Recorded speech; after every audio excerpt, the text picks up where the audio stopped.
السلام علیکم ویورز، کیا حال ہیں آپ کے؟ میں ناز شاہ آپ کے ساتھ ہوں۔ میں نے اپنی پریویس ویڈیو میں بتایا کہ کیسے کیسے صحابہ کرام کو اور صحابیہ کو قریش نے طرح طرح کے مظالم ان پر ڈھائے، لیکن اس کے باوجود انہوں نے اسلام کو نہ چھوڑا۔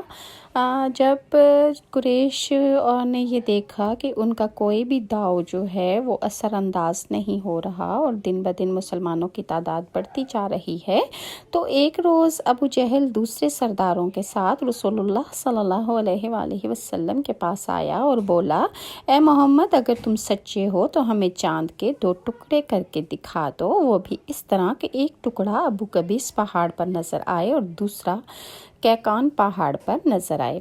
مطلب یہ تھا کہ دونوں ٹکڑے کافی فاصلے پر ہوں تاکہ اس کے 2 ٹکڑے ہونے میں کوئی شک نہ رہ جائے۔